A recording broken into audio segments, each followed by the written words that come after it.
Today we're going to observe Western civilization turning against its own builders. We're going to look at some of the forgotten episodes of martyrdom in the modern period. So join me for stories of tragedy and heroism today on the Catholic Church, Builder of Civilization.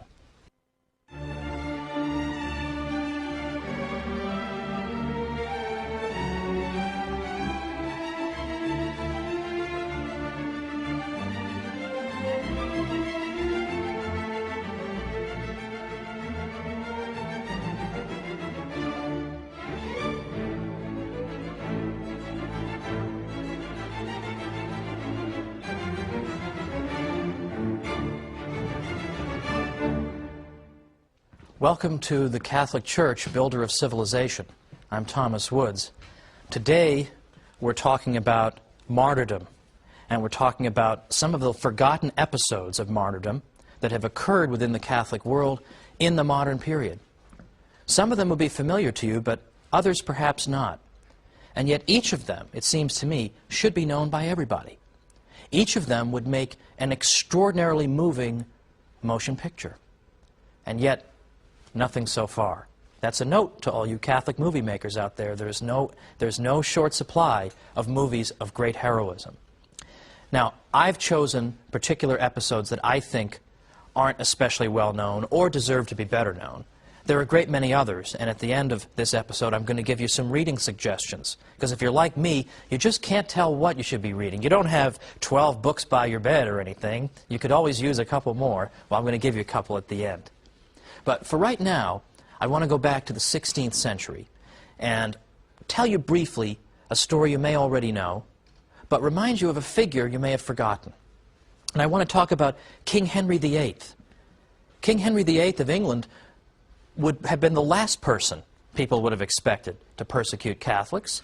After all, he wrote a book in defense of the Seven Sacraments in 1521 against Martin Luther. He had no sympathy for Martin Luther whatsoever. Now, I'm not going to go through the story of his annulment and his various marriages, because then we'd be here for a whole other series. But for now, we'll simply say that King Henry VIII wanted to annul his marriage, marry another woman, and the Pope did not approve it. But he did it anyway.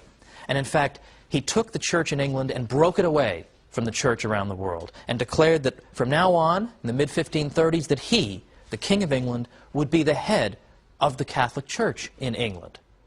So the universality of the church around the world was threatened by, in effect, this self-imposed act of schism. So what happened after that? Well, of course, there were people who objected to this. What right do you have to do this? Is the annulment of your marriage valid?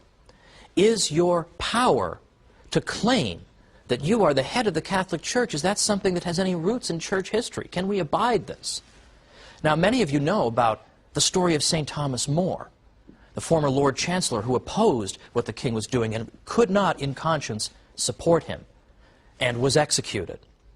Now, St. Thomas More, in the year 2000, was declared by Pope John Paul II to be the patron saint of politicians, which I thought was a particularly mischievous move, meaning that politicians should, in effect, be so committed to their consciences and to the truth as to be willing to make the ultimate sacrifice for them. But there is a forgotten figure in this story, and that's Bishop John Fisher of Rochester. John Fisher was a diminutive figure. He was a very old man and frail and sickly, and he was the one bishop who had the courage at that time to stand up and say that he could not accept what the king was doing. Now, there have been great times of heroism among Catholic bishops in the history of mankind. For example, during the French Revolution, Catholic bishops were exemplary in many cases. But here we had just the one example of John Fisher, and he was loved by everyone.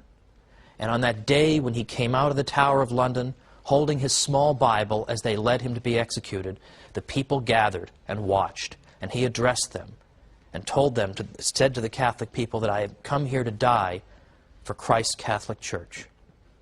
And he was executed.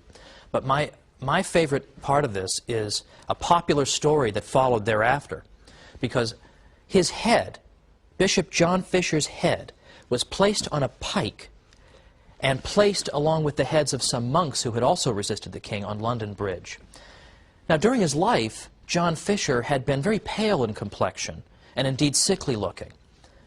But in death, with his head on that pike, his face took on a reddish hue, such that he looked healthier and more alive than ever.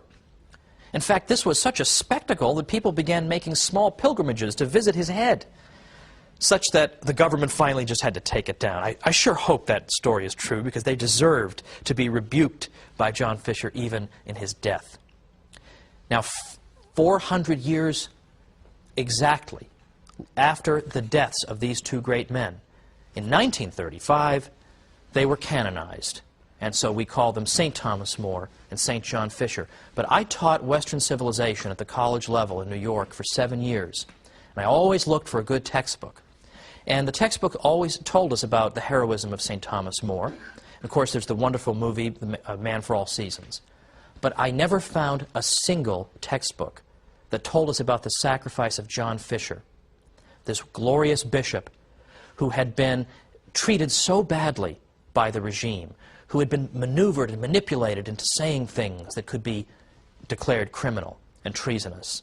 His is an extraordinary witness, and we ought to have recourse to him very often. But even after the death of King Henry VIII in 1547, that wasn't the end of the troubles people had in England trying to follow the Pope. A couple years later, around 5,000 Catholics in England perished when the new king, Edward VI, took away their beloved Latin Mass. That was the great Western Rising that nobody's ever heard about. But coming closer to the present, I want to call to our minds the French Revolution. Because episodes in the French Revolution regarding the Church are so vivid and so astonishing, you almost can't believe these things happened. In fact, most people don't even know about these events. But they are so astonishing and so almost subhumanly cruel that we can say almost with confidence that surely there was a diabolical aspect to them. The French Revolution began in 1789, and within a year, and indeed 2 years, the Church found that her property was nationalized, which is a nice way of saying ripped away from her by the government. Priests were required to take oaths of loyalty to the new government. Not all did so, understandably. Monasteries were suppressed. And by the way, they were suppressed on the grounds of religious freedom. So in the name of religious freedom, you cannot be free to be a monk. So you go figure that out. Well, this type of thing went on early on. This is the so-called moderate phase of the revolution. But as time went on, the revolution grew more and more explicitly anti-Catholic.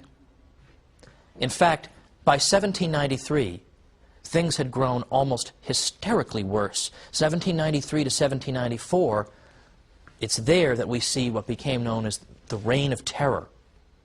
And here, if you were a Catholic and were outspoken about it in some way, you could be in trouble just for that. You could be called a fanatic because you were found praying the rosary, or because you had sheltered a priest who had refused to take that oath of loyalty. There were terrible crimes carried out against ordinary Catholics, young men, sick and healthy, women and men together, children, all subject to the same terrible crimes. For example, the drownings at Nantes.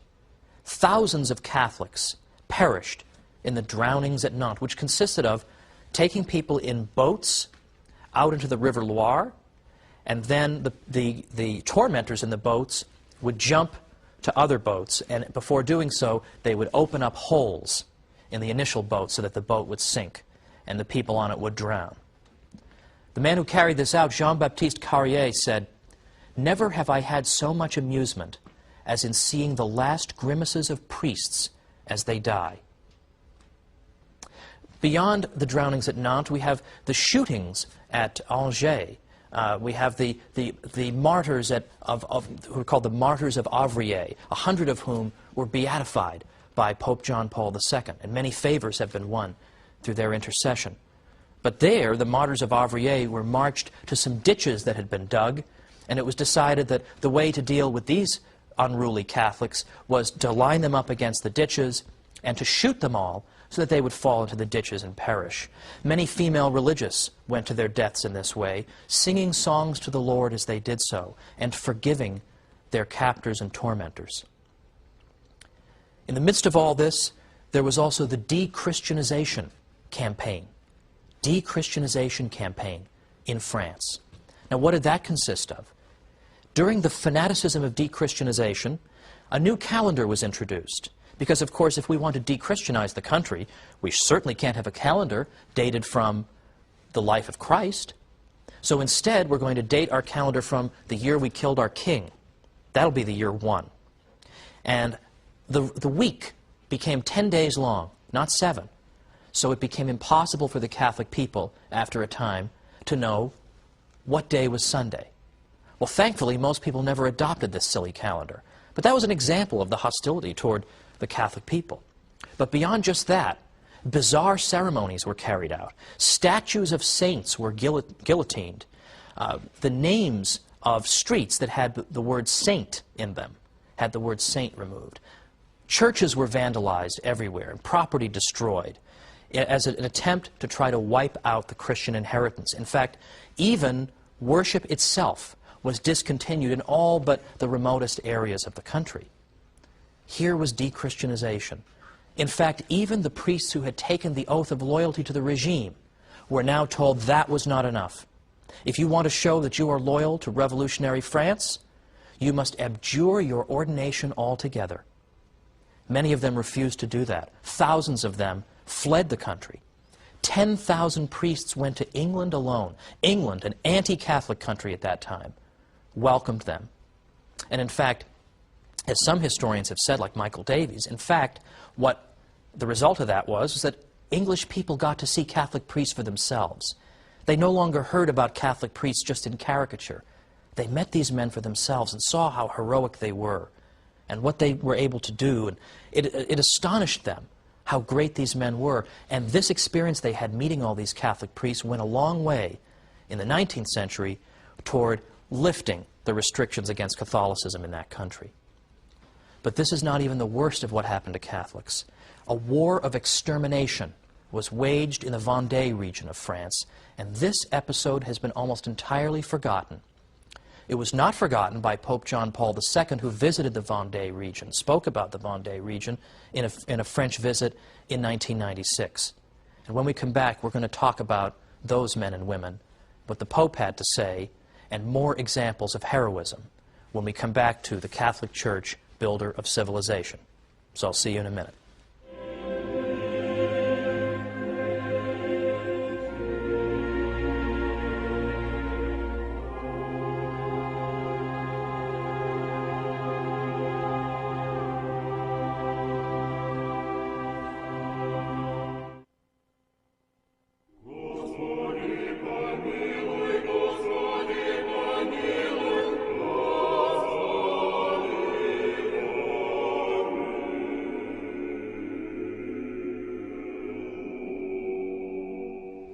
Welcome back to the Catholic Church, builder of civilization.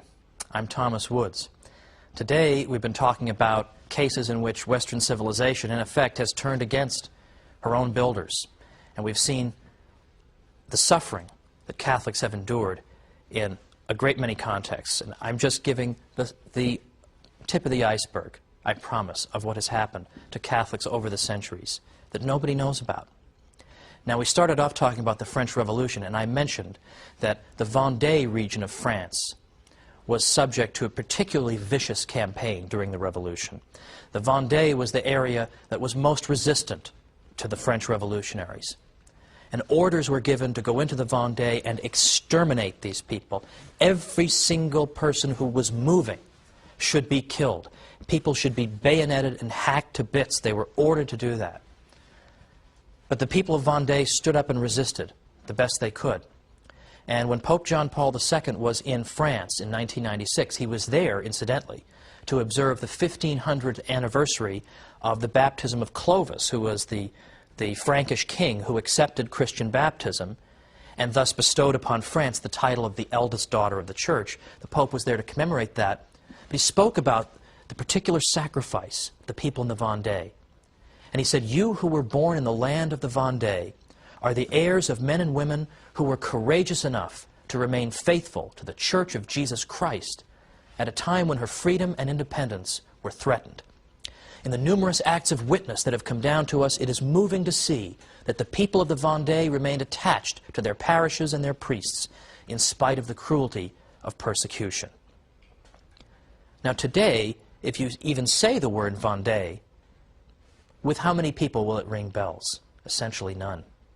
These are episodes that are in serious danger of being forgotten. No one has taught them in the first place. But if we have respect for all peoples, we need to know about the sufferings of all peoples. Now, I'd like to make particular mention of what happened to Catholics at the beginning of the Russian Revolution. Because, of course, most Russians, inasmuch as they were Christians, were in the Orthodox Church. So we sometimes forget about the fate of the Catholic Church because it was relatively not so numerous. But still, I'm interested in this episode because of how much it reveals about anti-Catholic persecution and modern atheistic governments. Now, we're talking about the late 19-teens into the early 1920s. These are the early years of the Bolshevik Revolution, when the communists have taken over and Lenin is in charge. Now, initially, what they did was they made it a crime to engage in religious education to anyone under 18. So you can't form the minds of the children. The communists will form the minds of the children. They also made it illegal to do a variety of things. They made it very difficult, if not impossible, for the church to own property. They established atheistic propaganda and encouraged and fostered atheistic propaganda all over the place. In fact, in some cases, churches were replaced with public restrooms as a way of showing, well, the greatest possible disdain to the Christian faith of the people. I have a friend who, round about the early 1980s, perhaps the late 1970s, was being taken on a guided tour of Russia. And the tour guide was giving the usual propaganda. Look at the religious freedom we encourage in Russia. Look at all of our churches. And my friend impertinently asked, oh, how many of them were built since 1917? Total silence, of course. He was never invited back, needless to say. That's an unaskable question. But early on, early 1920s, you start to see a campaign against the Catholic churches in which the regime is claiming we need to take the valuables out of these churches, anything that might be made out of precious metals, because Russia, in large part thanks to the stupidity of its government, was suffering from a devastating famine. And the claim was, we need to melt these sacred vessels down to sell them to make money to provide for famine relief. Well, clearly, this was an attempt to break the Catholic churches, to show who was in charge. They didn't actually need that money for famine relief, because the United States and other places were sending famine relief money to Russia. And we now know, now that the Soviet archives have been opened up, that the government was taking that food aid money and using it to buy machine guns from Germany. They didn't need the money for this purpose. And in fact, Pope Benedict XV, who was Pope from 1914 to 1922, even made an offer to the Russian government. He said, the Vatican will give you an amount of money equivalent to the value of those vessels if you just leave them alone. He never got an answer to that offer, which is all you need to know. And so, in effect, stormtroopers marched into churches and began vandalizing them. Most churches were vandalized. The only ones who weren't were ones where it was determined that there was nothing sufficiently of value there. Now, beyond this, we have cases of priests being executed or imprisoned just for doing normal priestly functions, providing religious education, or trying to prevent the stormtroopers from taking their vessels. One priest, for example, got down on his knees and begged his congregation to block and protect the tabernacle. He was tried and convicted of falling demonstratively on his knees. Did you know that was a crime? That's apparently a crime. And that reminds us that in these revolutionary regimes, there is no respect for law whatsoever. Law is what the judge says it is. In fact, in Russia, historian Richard Pipes says Russia was the first country on earth to ever outlaw law. That if you wanted to be a judge in Russia, all you needed to do was be literate.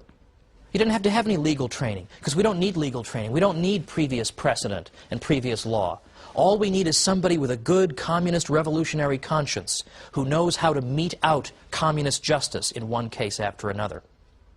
In fact, one government official said to the Russian leader Lenin, our commissariat of justice really should be renamed the Commissariat of Social Extermination, shouldn't it? And Lenin said, yes, it should, but we can't say that. So that's how they come up with crimes like falling demonstratively on your knees. A revolutionary judge simply makes this stuff up as he goes along. So the first show trials in Russia were not under Stalin, when Stalin would take potential political rivals or fellow communists and put them on trial and accuse them of treachery and force them to engage in ridiculous and obviously absurd confessions. Those are sometimes thought of as the first show trials, where the job was to humiliate the accused before executing him. The first show trials were actually under Lenin, when priests were put on trial for having defended their property or having carried out the simplest and most benign of priestly functions. The job was to humiliate and break these people. And yet again, this is forgotten. This is beyond forgotten. What about Spain in the 20th century during the Spanish Civil War, 1936 to 1939? What happened there? In terms of Catholics, we have some of the most grotesque atrocities carried out by people. For example, one historian tells us, in Spain, which of course is one of Europe's most staunchly Catholic countries, large numbers of Catholics were just butchered solely for being Catholic. Unlike the martyrdoms in most parts of the world, whole sectors of the religious community were liquidated. At least 6,832 priests and religious were martyred, including 13 bishops. In the 20th century, probably no country witnessed so much bloodshed among its clergy.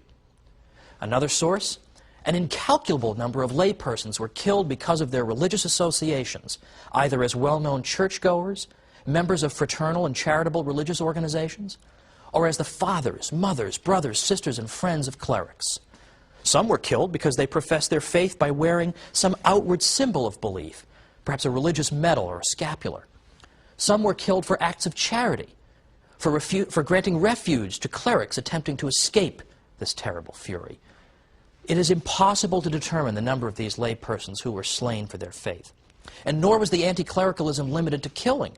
Thousands of churches were burned, religious objects were profaned, nuns' tombs were opened, and the petrified mummies displayed to ridicule, and religious ceremonies were burlesqued. Indeed, practically any imaginable anti-clerical act was not only possible, but likely.